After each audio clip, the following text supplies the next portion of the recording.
Hello people, అందరికీ నమస్కారం. ఈరోజు టాపిక్ అయితే అసంక్రమిత వ్యాధులు అంటే నాన్ కమ్యూనికబుల్ డిసీజెస్ అన్నమాట.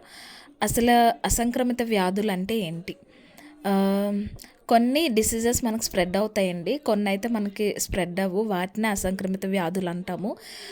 చాలామంది అయితే హెల్తీగా మనకి బాగా కనిపిస్తారు పైకి, కానీ వాళ్ళ లోపల చాలా అవయవాలకైతే డిసీజెస్ అయితే వచ్చే అవకాశం ఉంటుంది. లైక్ లివర్ డిసీజెస్ అని, హార్ట్ డిసీజెస్ ఇలాంటివి అనమాట. సో వీటిని మనం ఎలా గుర్తించాలి? ప్రతి మనిషి 30 ఏళ్ళు దాటినప్పటి నుంచి స్క్రీనింగ్ టెస్ట్లు అయితే చేయించుకోవాలండి. అందులో భాగంగా ఏంటి, బీపీ అని, షుగర్ అని, థైరాయిడ్ టెస్ట్లని, ఇలాంటివన్నీ మీ దగ్గరలో ఉన్న కమ్యూనిటీ హెల్త్ ఆఫీసర్ల దగ్గరికి వెళ్ళి చేయించుకోవచ్చు, లేకపోతే ప్రైవేట్గా ఎక్కడైనా మీరు చేయించుకోవాలి. సరేనా? ఇవి మనకి ఒకేసారి రావండి, లాంగ్ స్టాండర్డ్లో వస్తాయి.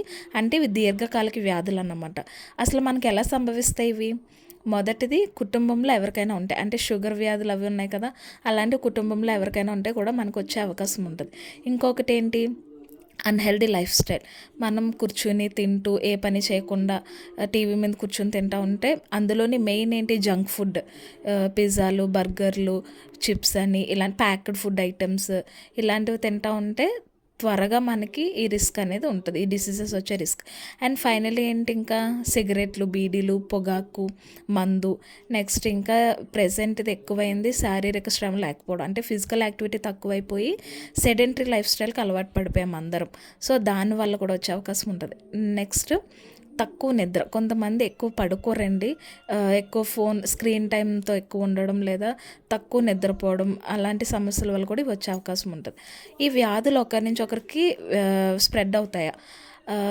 మనకి ఇప్పుడు నేను చెప్పే టాపిక్లోనే ఉంది పేరు మీకు, అసంక్రమిత. అంటే ఒకరి నుంచి ఒకరికైతే ఇవి స్ప్రెడ్ అవ్వండి, కానీ దేనివల్ల వస్తుంది, మన లైఫ్ స్టైల్ని బట్టి వస్తుంది. ఇందులో మెయిన్ ముఖ్యమైన వ్యాధులు అయితే నేను మీకు ఇప్పుడు లిస్ట్ అవుట్ చేస్తాను, తర్వాత ఇండివిజువల్గా ఒక్కొక్క టాపిక్ మీద నేను డిస్కస్ చేస్తాను. అందులో మొదటిది అనీమియా, అంటే రక్తహీనత అంటారు కదా, బ్లడ్ లెవెల్ తగ్గిపోవడం అది. నెక్స్ట్ వచ్చి షుగర్ వ్యాధి, చక్కెర అంటారు కదా తెలుగులో, షుగర్ ఒకటి. నెక్స్ట్ అధిక బీపీ, రక్తపోటు. అందరికీ చాలా మందికి ఇది ఉంటుందండి, రక్తపోటు అనేది. ఇంకేంటి, గుండె జబ్బులు, గుండె వ్యాధులు అవి అంటారు కదా, హార్ట్ రిలేటెడ్, స్ట్రోక్, త్వరగా హార్ట్ అటాక్స్ రావడం, చిన్న వయసులోనే రావడం. మెయిన్ ఇప్పుడు ఎక్కువైంది క్యాన్సర్ అండి. దీని మీద అవగాహన లేని వాళ్ళు కూడా చాలామంది ఉన్నారు.